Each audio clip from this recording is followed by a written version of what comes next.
Hello pong muli mga katambay. Kamusta po tayong lahat? Kamusta po kayo? Nagbabalik po ang inyong lingkod, si Kamanong po mga katambay, dito po sa ating programang Tambayang Makabayan mga katambay. Komento po na inyong lingkod. Ito po mga katambay, sa kabila po ng ang BP Sara natin ay nagpahayag po ng isang araw, di po ba mga katambay, sa nakita niya sa nangyayari sa ating gobyerno, lalo sa korupsyon, sa hindi tamang paggamit ng kaperahan ng taong bayan, lalo ang pondo ng bansa, nag-react po mga katambay.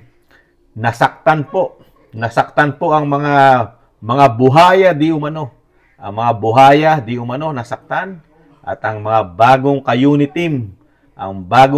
team ng Bagong Pilipinas nagsama-sama po ngayon mga katambay para po salagin at batikusin po ang ating Vice President Sara Duterte. Isang salita lang, isang pahayag lang, pero napakarami po ngayon bumabatikos sa ating Vice President. Ganyan po katindi at ka-powerful po ang sinasalita ng ating Vice President. Kasi po galing sa puso ng Vice President yung lumalabas po sa kanya sa bibig, mga katambay. Kaya po, tagos po sa kanila. Kumbaga sa barel, bullseye po sila lahat. Bullseye. Kasi sila po yun. Alam po nila yun kung sino po yung pinatatamaan ni Vice President, lalong-lalo sa hindi tamang paggamit ng pera, malalaking korupsyon, mabagal na pagtugon sa ating gobyerno. Ito, pakinggan po natin ang mga kapitapitagang mambabatas ng bansang Pilipinas, ang bagong ka-unit team ng Pangulong Marcos. Wala ilang mambabatas sa mga batikos kahapon ni Vice President Sara Duterte kung saan pinuna niya ang ilang ahensya pati ang Kamara. Tingin ng isang eksperto, senyales yan ng pagiging oposisyon ng bise. Nasa frontline ng balitang yan si Mean Los Baños.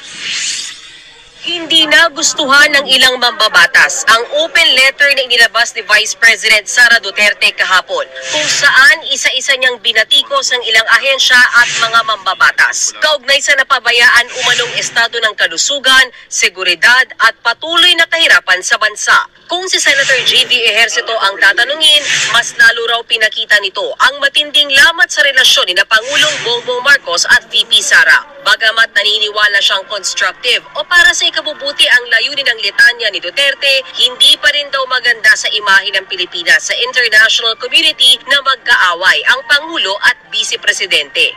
Siyempre, nagkakaroon ng doubts about our political stability if the top two officials are not united or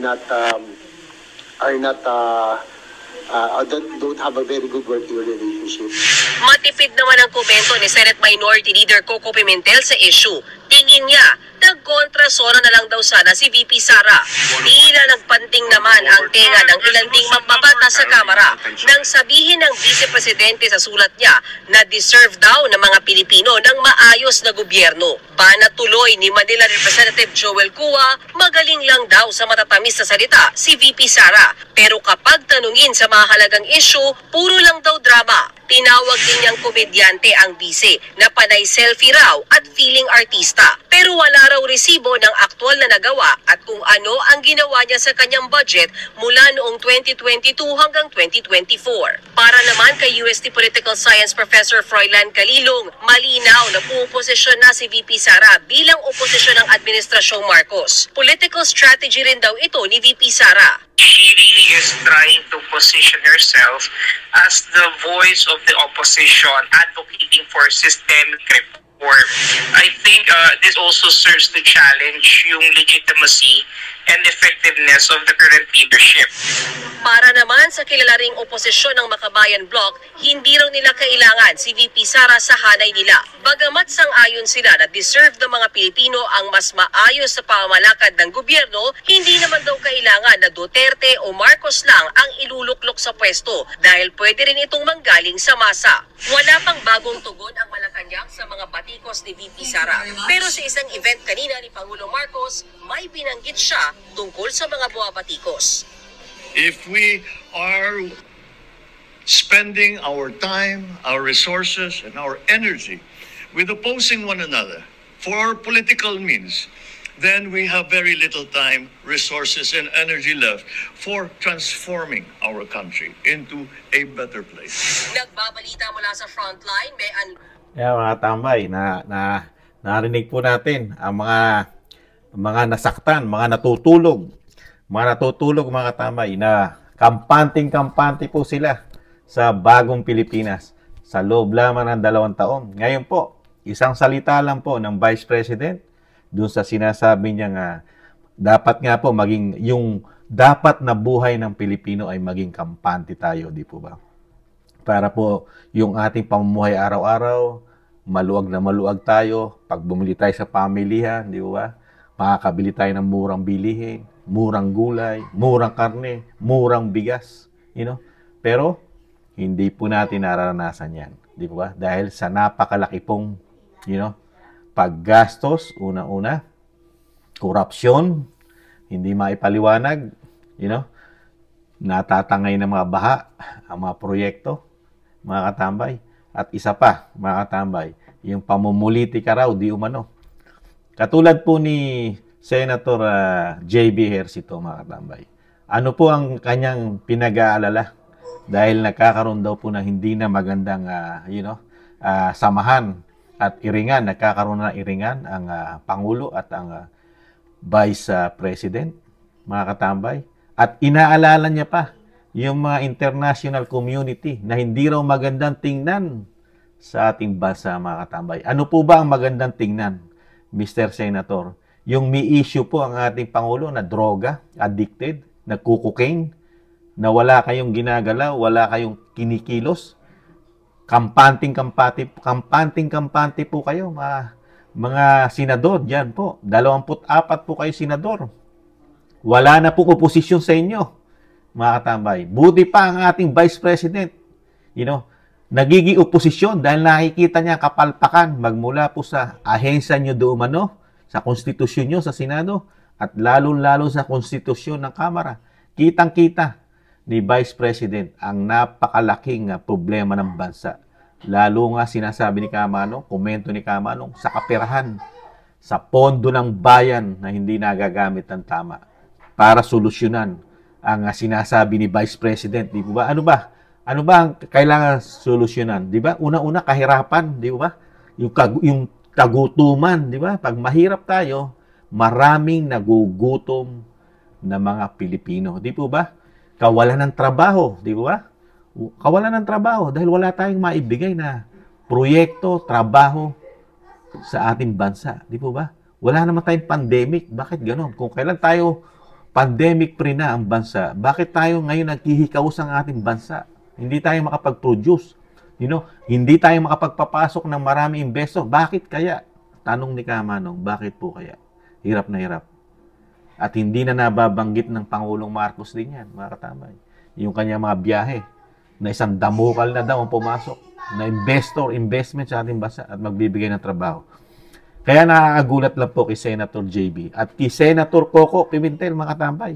Ano pong maiksing sagot? Dapat daw nagkontrasona na lang, mga katambay. Bakit po ba? Wala po ba kayong gagawin, mga senador, sa problema ng bayan? Wala po ba kayong malasakit, mga senador, sa mga kababayan natin, sa mga Pilipino, na sobra ng hirap? Napakataas ng mga bilihin natin. Pinabababa nyo lang sa kadiwa. Sa kadiwa lang bumababa. Mr. Senator, ang sinasabi nyo, bilihin. Iilan lang yan. Limitado lang yan sa bansang Pilipinas. Di po ba, Mr. Senator? Di po ba? Hiyang-hiya naman kami sa inyo. At unang-una, hindi namin alam kung ano trabaho nyo sa Senado.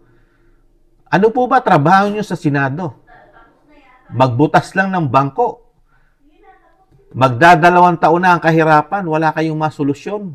Ang tanging solusyon nyo lang, ano? Ano ang tanging solusyon? Bawasan. Bawasan ang bawasan yung mga sinasabing holiday. Yung mga holidays natin, ganun po ba? Merong nagpaplano niyan, mga katambay, sila rin. at wala kayong nakikitang kapalpakan ng gobyerno at wala rin kayong solusyon dito sa sinasabi ni BP Sara. Kayo yung mga senador, hindi nyo nakikita yung mga nangyayaring anomalya, yung sa health system natin, sa PhilHealth. Di ba? Yung korupsyon na naubos na pera, bilyon-bilyon. Programa ng Pangulong Marcos sa flood system, pinagmalaki niya ng SONA. Wala kayong nakikitang problema rin. Wala po kayong nakikitang problema ron, mga senador. Di ba? At hindi nyo rin po nakikita yung kahirapan ng mga Pilipino. Yung paghihirap namin. Yung taggutom, kawalan ng trabaho. Tapos hindi nyo rin po nakikita yung problema ng bansa. Krimen. Napakalaki ng krimen. Droga. Korupsyon. Lalo ang korupsyon. Hindi nyo po nakikita ang korupsyon. Hiyang-hiya naman tayo sa mga senador na ito. Kaya po nung magsalita si BP Sara, nasaktan po. Naglabasan ngayon. At buhay na buhay ang media. Basta ang mga Duterte nagsalita, buhay na buhay ang mga media para ito'y bakbakan at siraan at lahat ng sinabi ng BP parang masamang-masama sa tenga nila. Palibasa, masakit sa dibdib. Tanggapin ang katotohanan. Di ba? Ito pa po isa, mga tambay. Ito pong isa. Ito po, meron pong nagmamagaling din, mga tambay. Yung sinasabing isang analyst daw po, ang si Prof.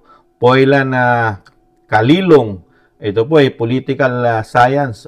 UST po ito, mga tambay. At ito ay sinasabi niya nga rin po, mga tambay, na talagang pumupwesto na raw po ang ating Vice President na talagang nagiging oposisyon na dito sa administrasyon ni Pangulong Marcos, mga tambay. Yun nga sinasabi ko, Mr. Sir, ito po, scientist po ito, political scientist. Sir, di po ba mas maganda yung may oposisyon po sa gobyerno? Di po ba? Ang kailangan po ba puro baw lang tayo ng baw? Walang oposisyon sa gobyerno natin ngayon. Kung wala pong oposisyon, wala pong makakakita ng ginagawa niyong korupsyon. Wala pong makakita ng anomalya na ginagawa niyo sa gobyerno. Kung wala pong katulad ni BP Sara, dahil siya na lang po nakakita ngayon.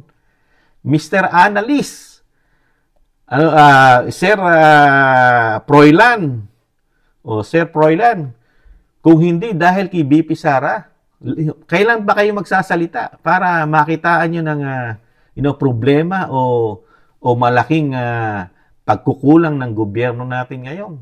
Di ba? Yung hindi maibigay, hindi maipatupad, hindi magawa na solusyonan yung malaking problema ng ating bansa, kahirapan, di ba?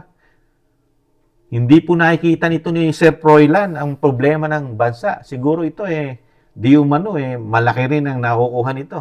Kasama ng mga media di umano. Di kaya. Kaya po, puro sila baw ng baw sa administrasyon. Ganun po ba? Ito pa po, isa po pong isang magaling na congressman.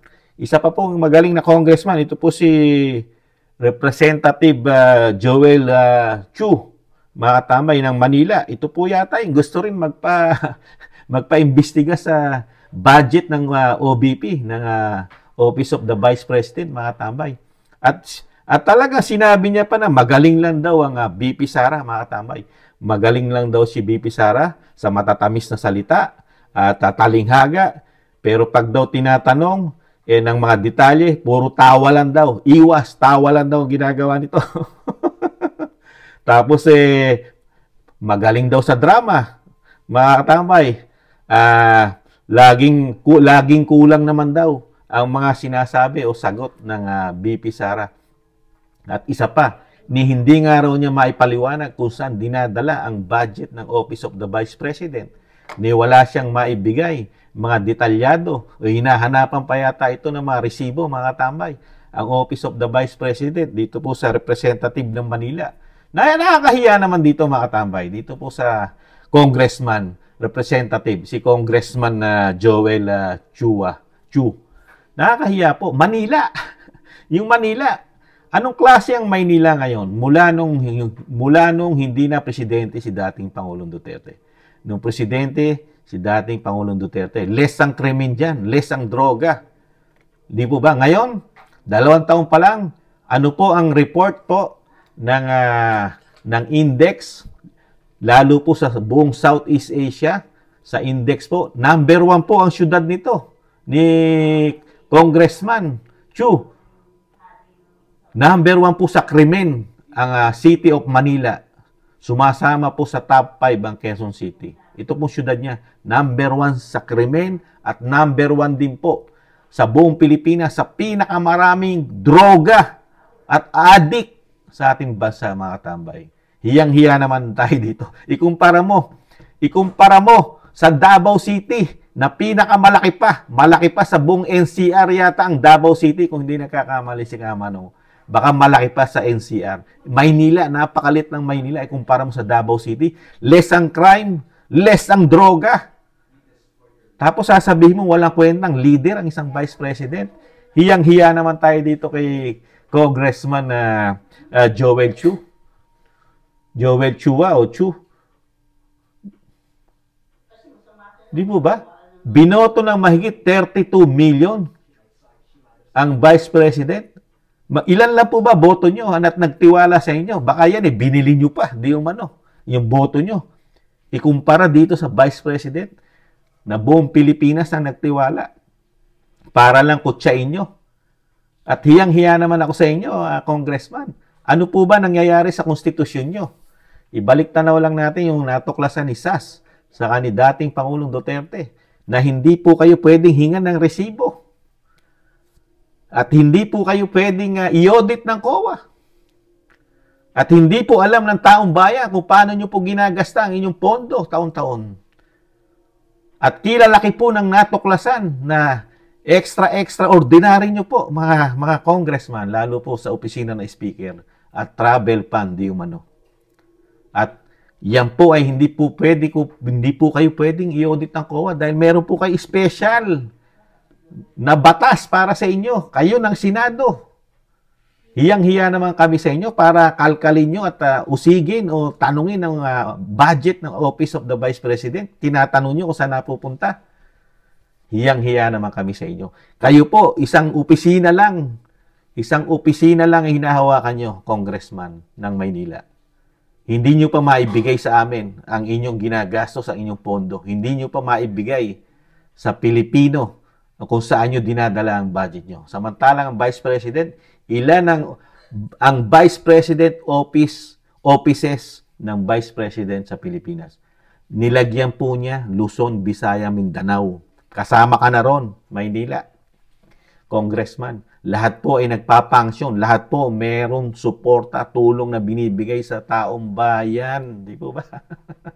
Hiyang-hiya naman tayo dito kay Congressman. Basta makapamuliti ka lang, makasira lang, masiraan lang ang isang Duterte katulad ng Vice President. You know?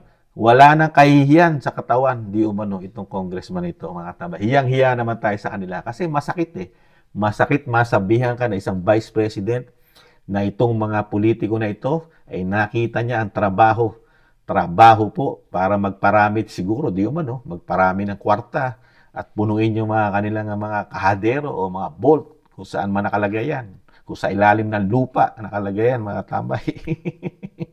At ito pa, isang pinakamagaling pa, mga tambay. Ito pang sinasabing oposisyon daw siya. Silang mga oposisyon. Ang sinasabing makamasa ang Makabayan Black sa pangunguna po ni Franz Castro, mga tambay. Hiyang-hiya naman tayo dito, mga tambay.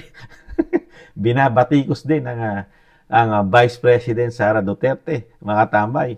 At syempre, hindi naman daw ibig sabihin niya, ang sinasabi niya, hindi naman sa Marcos lang at sa Duterte ang pupwedeng kuhanan ng pupwedeng maglingkod sa ating bayan. At pwede naman din daw kunin ito sa masa. Katulad niya, nasa masa siya. Kung ikaw naman na maglilingkod sa amin na Miss Castro, Congressman Castro, Representative Castro, baka lahat ng anak namin nasa bundok na, Congressman Castro. Dahil unang-una, kabisado at kilala ka.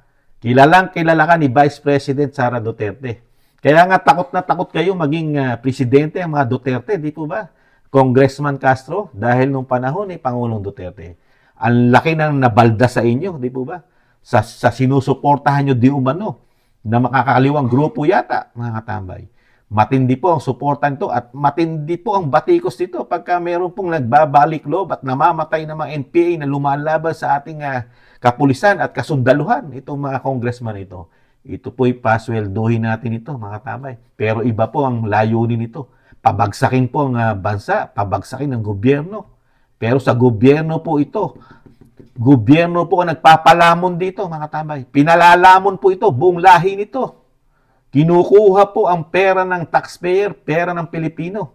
Pero lumalaban po ito, di umano sa gobyerno, mga tambay. Itong klase na representative na ito, itong mga makabayang black daw. Nilalamon ng sintabo ng taxpayer ng mga Pilipino na hindi lumalaban sa gobyerno katulad ni Kamanong. Ito, lumalaban at ang mga anak natin dinadala sa bundok. Tinuturuan lumaban sa gobyerno, humawak na armas. Mga katamay, palamunin to, palamunin. Kung may apo ito, pati apo, pinalalamon ng pera ng bayan. Pero ano makukuha natin dito? Sa mga makabayang black day umano, mga katamay. Ano ba? Ano mga credibility nito, mga katamay? Ano ang napatunayan sa Pilipinas ito? Katulad ng makabayang black. Meron na ba inilatag sa atin ito? Kahit na resibo na sinulat lang sa papel de hapon o sa palara ng sigarilyo, nabigyan ba tayo ng mga proyekto nito o resibo man lang, mga katambay? Itong grupo ng makabayang black, pati lahat ng kamera, na ngayon ay puro tikom ang bibig. Ito po, kung babalik tanaw natin, lalo ito makabayang black, number 1 pong kritiko ito ng dating Pangulong Duterte nung panahon niya. At very din po ito kung magkritiko o mag-criticize sa pamilya Marcos, mga tambay, ito makabayang black. Pero ngayon, very friendly na po ito sa mga Marcos.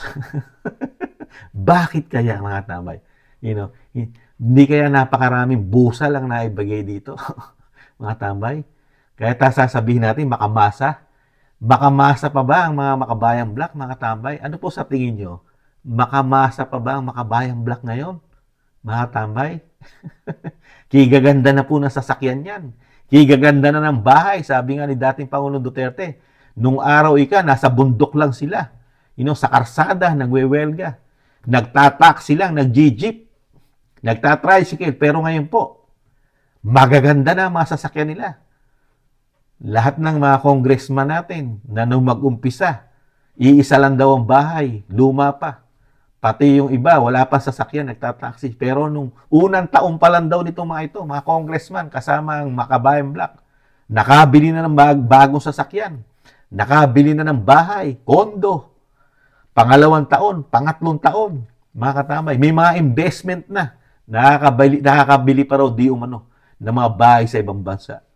Ganon po katindi ang sinasabi po mga puro makabayan po ito, mga katamay. Lingkod bayan po ito. Malilinis po ito. Ang masama lang po humawak ng budget ang mga Duterte at ang Vice President Sara Duterte. Hiyang-hiya naman tayo sa hanay nila lahat. Magmula sa Senado, kampi-kampi na, mga tambay. Walang ginagawang kabutihan sa taong bayan. Yung sinasabi nga ni Kamanong, sinasabi ng ating Vice President, nasaan na yung kaginawahan na dapat ibigay natin bilang lingkod bayan. Tayong mga halal ng bayan, tayo gagawa, tayo magsusolusyon dahil tayo'y hinalal magmula sa Kongreso, sa Senado, sa Vice President, sa Presidente ng Pilipinas. Dapat magtulungan kayo. Gawin nyo itong sistema na kailangan na ma-maintain ang kahirapan ng bansa. Di po ba? Lalong-lalo na yung health system ng bansa na nawawala pa ang pera sa PhilHealth, mga tambay. Di mo ba? Diba? Uulitin ni Kamanong, kahirapan, tagutom, kawalan ng trabaho, di ba? Yung corruption, number 1, di ba? Yung sinasabing krimen at droga. Yan ang kailangan ng bansa, na ma-maintain at mawala ang corruption, ang droga, Pero wala tayong nakikita sa loob ng 2 taon. Ibang-iba si Pangulong Duterte, dating Pangulo. Nung sinabi niya, ganito gagawin niya, war on drugs, nanahimik bigla ang mga kriminal. Ang laki ng katahimikan, lalo ng Metro Manila, lalo sa droga. Nung sinabi niya, war on drugs, di po ba? Natakot ang mga drug addict. Natakot ang mga drug lord, natakot ang mga kriminal. Ngayon po, ang natatakot na po ngayon, ang mga katulad ni Kamanong na hindi nagbibisyo at hindi gumagawa ng masama. Kami na ang takot ngayon. Di ba mga tambay? Kayo po mga tambay, ano po sa tingin nyo ang nangyayari po? Ngayon, nabulabog po sila. Binulabog po sila ng isang salita lang ni Vice President Sara Duterte. Ngayon po, nakikilala na po natin ang kanilang kulay, kung ano pong klaseng kulay ang meron ang mga lingkod bayan na tinatawag na kapitapitagan, magmula sa Kamara at sa Senado. Kaya mga katambay, malapit na po ang halalan next year. Alam nyo na po ang ibig ko sabihin mga katambay. Maraming salamat po mga katambay, lalo-lalo po sa mga nagko-comment, nagla-like, nag-share at nagsusubscribe. Maraming salamat po mga katambay. Ingatan nawa po sa muli. Paalam. Bye-bye.